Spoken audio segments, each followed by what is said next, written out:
webinar for you. My name is Veronica Durham. I'm life coach, relationship coach, but also stepmom and second wife. And this webinar will be about how to get freedom from toxicity and complete peace of mind. So I will share with you three my favorite top tips. There's something what I really ignore for some time, and just let you know, I've been married for 1 year with my husband. We've been together for 5 years, and my stepdaughter is 9 right now. So my three top tips on how really get that freedom, from all the drama are: the first one is get clear on what is your real trigger, what is your real problem in your blended family. The second one is going to be how to back off and to keep your sanity and your grace. And the third one is a me time. So let me just go through the points by one. And I'm just sorry, I will sometimes look at my notes so I don't go and going blah blah blah and end up somewhere else but then I wanted to be. Thank you very much for joining me again, and I hope you will enjoy this video. So let's go to the first point, which is get clear on what is your real trigger. And this is why it is so important, because I tell you something, when at the beginning when I met my husband, we didn't really have the best relationship with his ex-wife. And later on, I think like half a year after we met and all the things just started, okay, we're serious and we're gonna be in this relationship, things really turned sometimes a little bit nasty, but not from her side, but even from my side, because I always thought that my trigger or my problem in our blended family was his ex-wife, and they were still going divorce at that time, so there was a lot of paperwork to do and divorce to sort out. And I always, it's so easy to blame other people, and in our situation or in my situation, I blame her. I blame her for everything, for every single argument I have with my then partner, for all my insecurity, all my jealousy, all my envy, everything. She was the one I blame. And I really made her look, really nasty when I talked to her, when I talked to my friends about her. They had this kind of like, who does she is? Is she really that nasty or is she really that bad? But she wasn't, And looking back now, we never really had a massive issues, but there was so much envy and anger inside me that actually I took it that on her, and I created so much arguments with my husband. And the real issue when I started digging out, so the real trigger wasn't the ex-wife. The real trigger for me personally was that I will be the second wife one day. And I couldn't stand it. I couldn't live with that for so long. And I said, I actually was thinking breaking up with my partner because I didn't want to be the second wife. I really didn't. And because of that, I envied her so much, because I said, if I will marry this guy, I am going to be the second wife. The stigma of being second wife. And I talk about this in my blog, and I will add links afterwards to this so you can read it more, and I don't waste my time with that about it now. But I really envied her so much, so I just came with the best solution to blame her for everything. At that time I thought it's the best, and we argue so much with my husband now, and just because I was just silly, in that moment. So the real trigger sometimes for you, it's, let's say his ex-wife is telling crap, to the children, to your stepchildren about you and your husband. And then sometimes you think that that's actually, like, she is the problem, but then it will be something, I will talk about it in a minute. There is something behind it. It's not just this, this is not just the person. And get the real trigger will help you to actually kind of, get the freedom from being in toxic relationships or thinking that she's toxic or she's narcissistic. So what usually it happens, let's say she's telling some gossips or nonsense about you to your stepchildren, and the stepchildren going to you and then just confused what's going on. So what usually people do, me included in the past, and how they say the best offense, best defense is a good offense. So what usually happens when something is going on wrong in your relationship, and usually stepmoms are complaining the most about their relationship with the ex-wife or the mother of the stepchildren, they usually go, you go to certain attack, So in my case, my envy towards her just made me, going crazy, and I talked to my husband about her, and I was like, oh, she's doing this and she's doing that, and she's stupid, and I just got really nasty because I was feeling like she will always be above me. She will always have the trump card of being first wife.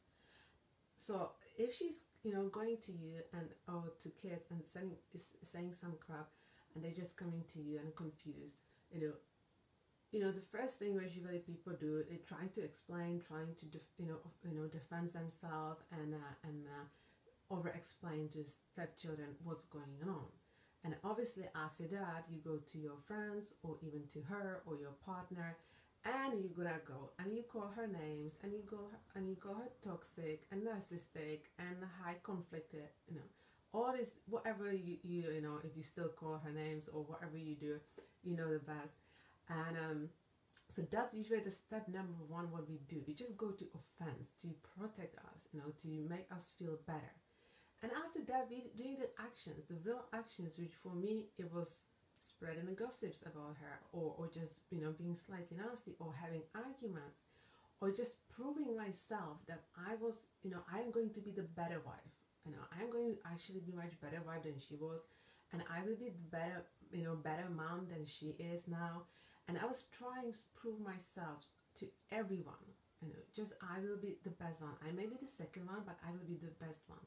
And it creates so much toxic crap in our blended family. It affected my relationship with my partner, with my stepdaughter. I couldn't, see his ex-wife. I found it really, really difficult to face her at the drop-offs. It always just messed me up for a day at least.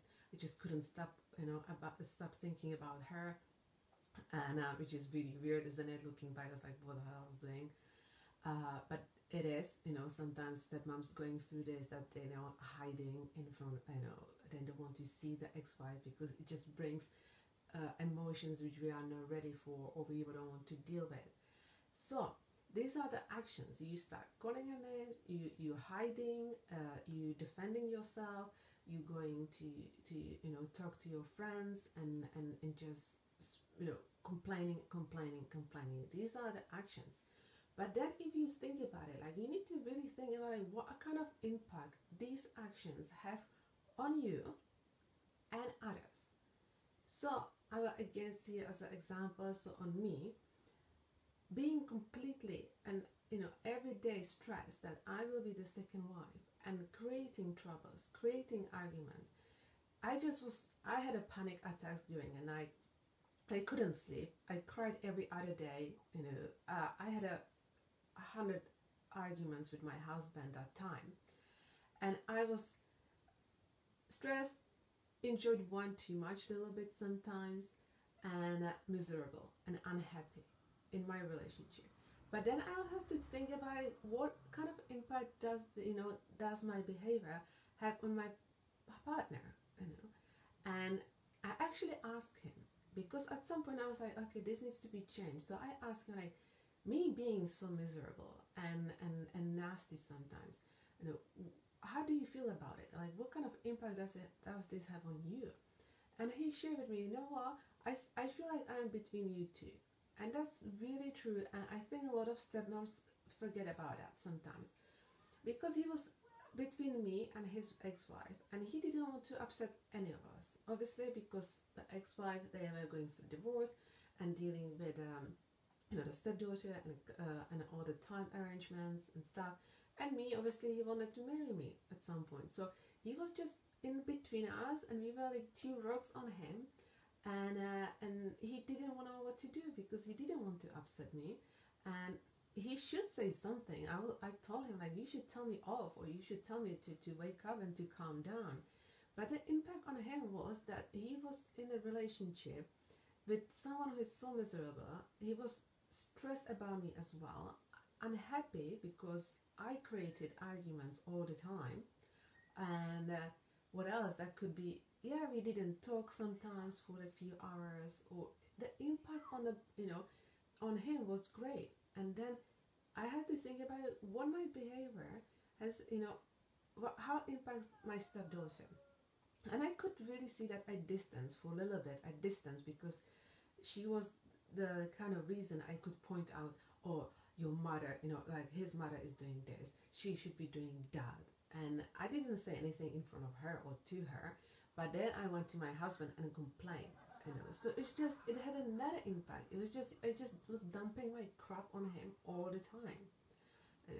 And then another thing is just, I had to, after that, after realizing that I need to change my approach as soon as possible, because otherwise we're gonna break up, and I didn't want to break up with him. I had to take responsibility, for creating arguments. I didn't call her name, but we had a nickname, or calling her nasty, or calling her toxic. I had to take responsibility for that, because I found out what is my real trigger. And it can be, for instance, it can be being second wife. It can be feeling small, feeling unimportant, So whatever, if, let's say, go back to the example, if she's saying some nasty comments about you to your stepchildren, and then just you, how do you feel about it? Just have a think about it, and maybe write it down sometimes, the situation, and break it down to the points, How does it make you feel? Does it make you feel small, unimportant, or that you're being judged, or it's unfair? And just write it down, and then these all get to the point where this is your trigger. She, as a person, maybe not be the real trigger. The real trigger for you is how you feel, and how she makes you feel, and deal with it. So you need to think about it. Okay, now I know what is the trigger. Now how does it impact me? What sort of action I'm taking, from that state of mind of feeling unimportant, or feeling small, or feeling like I will never have a place in this blended family, or he will ever, he will always choose his kids and not me. I'm not going to be the number one. What kind of impact does it have on you? What sort of actions are you taking? And after, when you get clear on that, write it down later on, even now if you can, and just take responsibility. Take a step back and just take a responsibility for your actions. So, and I did it, and I'm still doing it every time I go a little bit wrong and a little bit crazy, and I did no more crazy. I check on me, and I say, okay, well, I can be responsible. I can be responsible for creating that argument, because I just didn't like what she did or what she said, and I got triggered. It's my responsibility to, how I react to certain, comments or actions, or just what I came up, in my head and thought something happening, but is not actually true. So take the responsibility for whatever you can and whatever you want, and it should be a lot of things probably. And say sorry to your partner, for the arguments, and just get clear to who else do you have to apologize. Or I did apologize to my friends. I did have a call with his ex-wife as well. I got clear with her on that, how I felt about being the second wife, and that that I end with her. It was difficult phone call, but I made it. I call her and I said, look at that. I've been really just distanced from you and my stepdaughter, because I just couldn't stand to see you. And it's not just because you did something nasty to me, it's just because I couldn't stand seeing you and knowing that you're the first wife, and you gave him the first child, and I will never have that. And then we talk about it, and we had a really, really good call. And I know that not every stepmom is unlucky enough, to have that kind of relationship, but it is possible to somehow slowly building it up, or at least not being reaction. you know, because then when you're really losing your grace and sanity, that's just, you know, that's not good. That's not good for anyone. And then obviously after you take the responsibility, change your approach. And I really, I'm sorry, sometimes you'll have to look at my notes so I don't forget. When I was changing my approach, I started coaching my husband. I start saying I hate. When I stopped saying, I hate her or I hate what she's doing. So we just crossed the hate from our language for a few weeks, and it really helped. I stopped calling her, you know, crazy or nasty or whatever it's you calling her. You know, if there's something you're calling her, I stopped that. I start using her name, her actual name. Even when I was talking to my friends, I stopped saying his ex-wife, you know, or his first wife. I started saying her name, and it really changed. You know, it really starts slowly changing the way you think of her when you start using her name. Even when you talk to friends, I know sometimes when you're on some Facebook groups or you can't really say the names, but if you're saying, you know, high conflicted birth mother, just say birth mother, you know, or mother of my stepchildren. Stop using the high conflicted or toxic or nasty, you know, stop using it for a certain time, and you will see how slowly you will change your approach and how you see her. And that takes me to another point, which is step back, you know, take a, you know, back off or take a step back to keep your sanity and grace. And just that, you know, backing off in certain situation, it doesn't mean she is winning, you know, or you just giving up. No, not at all.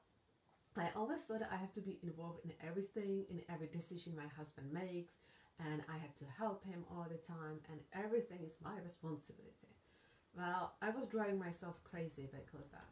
And you know, you can't control what she does or say to you, and you probably know that already. You can't control it. You know, that's, you can't fix people and you can't control people.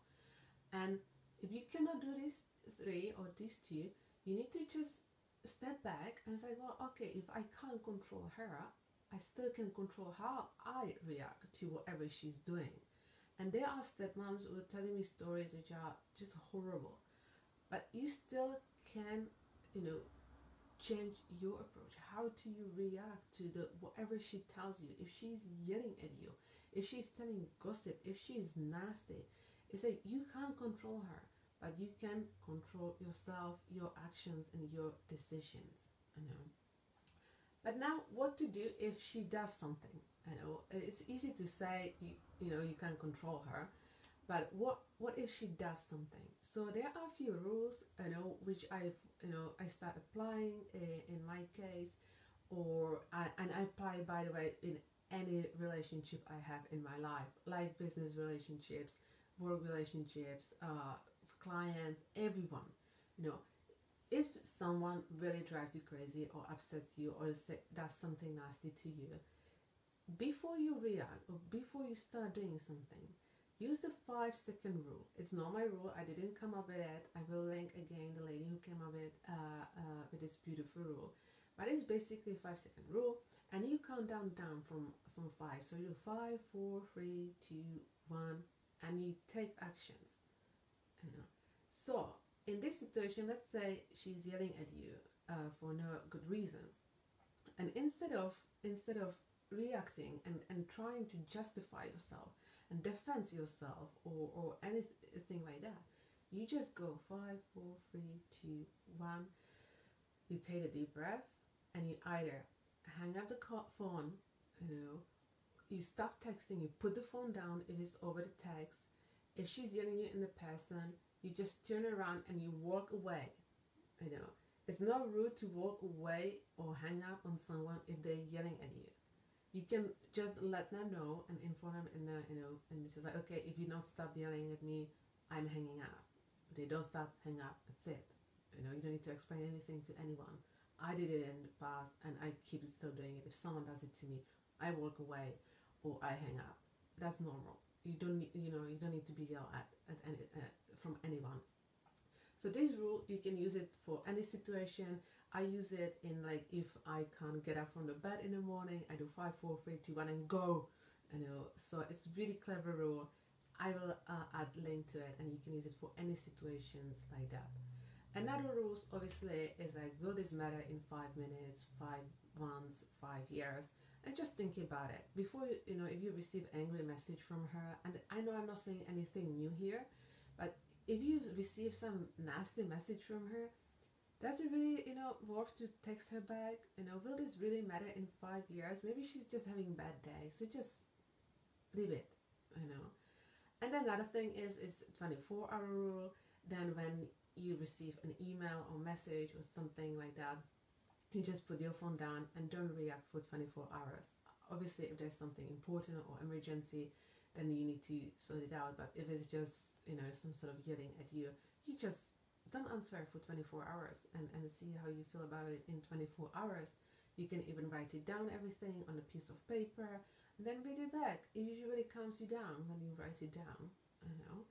And another thing, and that's really important, and I didn't do it for a really long time, and then actually started making my husband to using this tool, which is putting yourself into her shoes. And that's something that I didn't want to do at the beginning, to be perfectly honest, because I said, well, I'm the one who is right, I know better, why I should put myself into her shoes.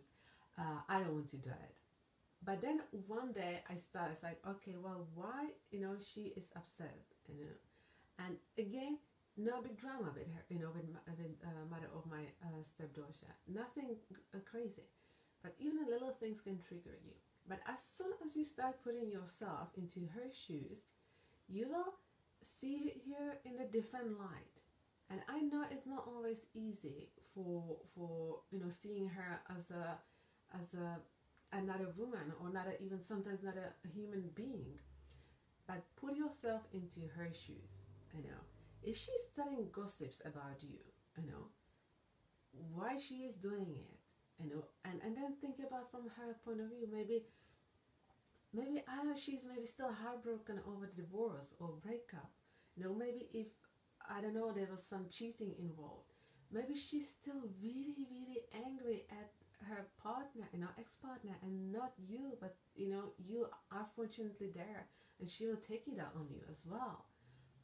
How you would feel if someone said one day, okay, I'm divorcing you, or just your marriage crumbled. Maybe she had a different plans for her life, and the divorce or breakup just completely ruined her dreams. And no matter how big or small they were, or not, sometimes you will think, well, they didn't understand each other anyway, and the divorce was a good thing, and most of the times the divorce is a good thing on the end of the day. But if her life had to change drastically, and now she sees him happy with you, how would you feel? I also always saying, even though I always break up with my ex-partners and I didn't want to have anything to do with them, I always felt weird when I found out that they moved on, or they are happy, or they are doing great. And I always felt like, well, they never done anything like that when they were with me. Why not? And I was a little bit upset, and I had no communications with any of my ex-partners whatsoever. So just thinking about it, put yourself into her shoes. Think about it, like how you would feel going through the same things she's going through. Is she in a financial troubles? Then get her know her. Find out what kind of background she's coming from, like her family. If their religion sometimes plays effect as well. If she was brought up in certain way, and she's doing the certain thing, the same thing for her kids. She's doing it because she thinks that's the best thing to do. The same thing you probably think, like your parents brought you up certain way, and that was the best way, and you want to do for your children, or you do a complete opposite, for your future children or children now. And because it's not the same, it doesn't mean she is wrong. It just means she does it differently because she was brought up in different environment, different belief system, and whatever she's doing, she's maybe thinking this is the way to do it. So again, if you don't agree with parenting or with discipline, and I will talk about discipline and parenting in my next video next week. But if if you don't agree with that, that just doesn't mean it's wrong. It's just her way. And we had, this one was the biggest issue in our blended family, I would say. So put yourself into her shoes. I know it's not the best thing to do, but it's worth it. So next point is, just think about it, how you handle other people's help. Because I found it really tricky how my friends were helping me at the beginning, or they didn't say things to me because they're just worried I will get upset. Or sometimes I go on the social media, on Facebook or other groups, and then when I read the stories, I was like, oh my god, this is just, I have nothing to complain, or they're doing it wrong. And sometimes when I read the messages and stuff, I say, well, it makes things even worse sometimes, because if you keep complaining, and I'm not saying sometimes there are complaints to make, and sometimes, but if you're complaining about little tiny things to other stepmoms or other friends, you're relieving the upset. So you're coming back again to the upset, and you get more and more angry, because obviously you will find more people to agree with you, and that's not always good. That can be really toxic, and it has really negative impact on how to changing your approach. So be really careful on how you receive others people help, because it's not always the best thing for you. And I know it from my experience that I had a friend, and she really got into my toxic behavior. And whenever I complain about something the mother of my stepdaughter did, we could go for hours and hours on a WhatsApp, and it was just, and she did this, and this is wrong, and this is wrong, and we could go for really just long time. And I stopped it. I really I said, sometimes if there's something urgent or big, I was like, well, I don't agree with that, or we have to deal with it with my partner and her, but I don't complain anymore to my friends, not as much as did in the past. And now it's just once in a while, but it's just usually major issues or big things, but never little petty thing. Give it up. It will make your life easier, 100%. It made my life easier since I stopped complaining, and I put myself into her shoes. I stopped trying to fix her or control her. My anxiety and panic attacks disappeared. I started working on myself. I was checking on myself regularly, every now and then, and it disappeared. I could sleep. It was the moment of the week or two, and it changed. Our relationship with my husband changed absolutely drastically. It was like within a month we were a completely different couple, and I must say, it's really worth it. Few little things to do, and it will change your approach. It will change how you look at her, and how you see her. And I always say, no matter what she does, no matter how hard your situation is, look at her as another woman who struggles, woman who doesn't know what to do, who maybe she's lost, maybe she's still heartbroken. Look at her as another woman who needs a help, who needs support, who needs or just peace of quiet, and we just back off from her life for a little bit, which is not a bad thing to do. Okay, so my top tip is on how to get the freedom from toxicity and peace of mind. It's a me time, and let's be selfish. And this is another thing I ignore for probably a year of being stepmom, that I always thought that I had to be with them for 24/7, or when she's with us, I have to be here, I have to support them and help them out, and I need to correct the discipline, I need to cook, I need to, I don't know what. And I was driving myself crazy. I hated it, because I was running my business, then being the stepmom, then going through his divorce and all this stuff. and I just hated it. At some point, we had arguments on the middle of the playgrounds because of I just lost it, and it happened probably 10 times that I completely lost it, and I just started crying in in a soft play or somewhere embarrassing. I just started crying because I said, I don't want to be here. I don't want to be in the dirty soft play here with the kids I don't know, with the parents I don't know, on a Saturday afternoon. I want to be with my friends. I want to have fun. Why I'm even here? And when I told that to my husband, he said, well, you don't need to be here. You know, you can go and have your friends, and we could have be here. We wait for you, or we see you tomorrow. Go and have fun. But for a good year, I always thought to be a good mom, a good stepmom, it means I have to be there for them 24/7. No, you don't need to be there for them 24/7. I know. Take your time off. Go and see your friends, even when you see your stepchildren every other weekend. Still doing it. Don't change your plans, or don't change your your whatever arrangements you have already, just because you have your stepchildren with you. They do, they will miss you. Probably they will tell you, oh, we miss you. We wish you were here. But that's fine. It's good that they miss you. It's good sometimes, and it's like in any kind of relationship with your partner. It's good to go on a holiday without him, and have a girls' time. So don't be, with them 24/7. Doesn't worth it. If you don't like doing that, take your time off. Even when they're here, sometimes my husband is big fan of Doctor Who. I'm kind of like, no, really, I don't need to watch that. They watch it every night when my stepdaughter is here. I go to the different room and I do my stuff. I read a book. I watch something on my computer, or I just have a me time. I have a spa day in the bathroom, and they're watching Doctor Who. And thank God I don't need to watch it, because I don't really care about Doctor Who. I'm sorry if I offend any Doctor Who fans right now. Another thing is another step of like me time, and let's be selfish. It's let the dad be the bad cop in the house.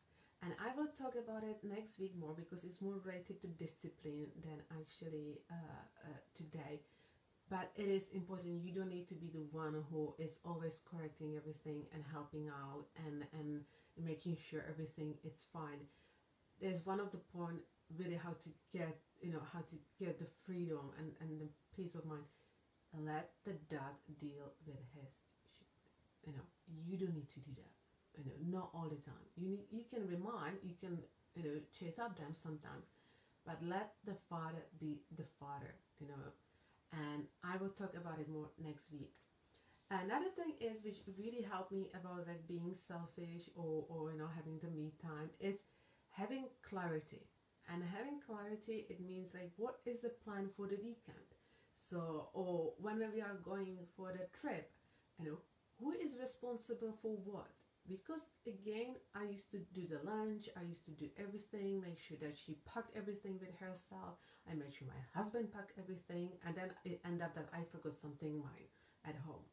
So again, just get the clarity, or make the rules sometimes. And again, it will be next week talking more about the discipline. But now, get the clarity on what's going on that weekend. Am I going with them all weekend, with them away? Or can I go away? Or if they are staying, how long they are staying? If your schedule right now with your stepchildren is, a bit messy, because it sometimes can be messy. And I know my husband sometimes swap the dates and everything, and I just get confused and I don't know what's going on, and I work from home as well. So get the clarity, sit down with your partner and say, okay, you know what, I don't like when everything's all over the place. Let me know, what's going on. Anything like weekends, play days, whatever you have, summer breaks, summer holidays, weekends away in or seeing your in-laws. Just get that clarity. Ask for it, because guys, they think differently. So you need to ask for it. You need to go and check that on, with him, or just kick his ass to actually get the clarity on his schedule if he doesn't have it. And always, stepmom, be yourself. Don't push yourself to do something you don't like or you don't enjoy. You know, when I was LA talking about watching Doctor Who, you know, or it was baking with your kids, your stepchildren. If you don't like baking, don't bake with them.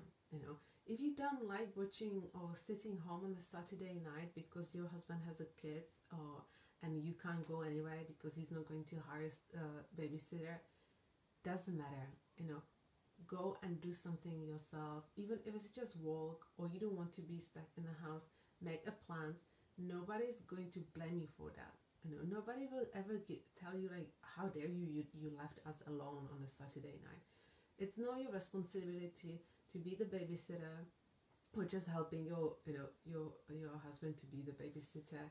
And never do anything you don't want to do, because I can see how a lot of stepmoms, me included, you know, especially at the beginning, I was pushing myself to do so much, and I didn't like it, I didn't enjoy it, but I just thought that doing, you know, all the stuff will make me better person and will make me better stepmom, and that's not true. You know, absolutely 100% is not true.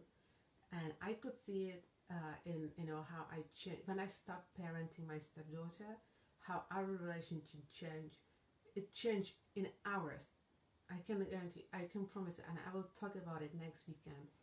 It changed in hours, completely. It was just magic wand, and suddenly, you know, she come to me and she's like, I miss you, and she's asking me more things, and she wants to spend time with me, and it's really nice. So moms, always be yourself and never push yourself to do anything you don't like.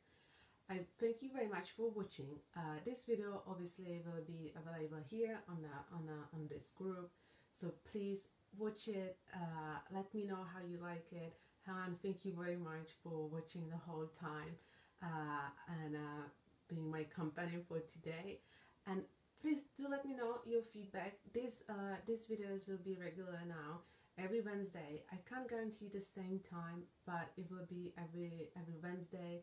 And next week topic is discipline and parenting. So if you have any questions, or if you want to do if you have a question now, do ask me, or just DM me if you want, and just send me a message, and I can definitely just come back to you, or we can bring it as a topic to any future videos, because you know there are plenty topics I can talk about, but it will be always better to know what you think or what you need, you know, from me, because I'm doing this for free. I love it. I love sharing my journey, or what I learn and what I achieve or change as a stepmom and a second wife. And I think especially here in the UK, still being stepmom is a huge stigma, and it's not fair on us. And I'll let you know, I will be having now a project with Dad's House, which is a charity organization which is focusing on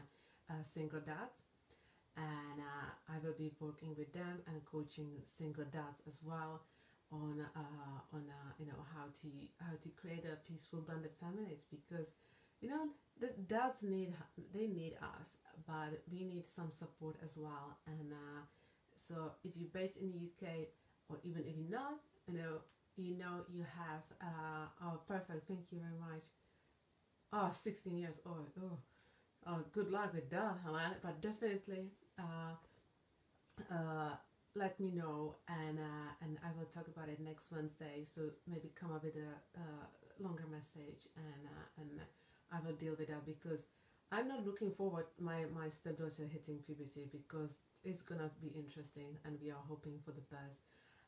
But you know, there's nothing parents or step parents can do in terms of waiting for that.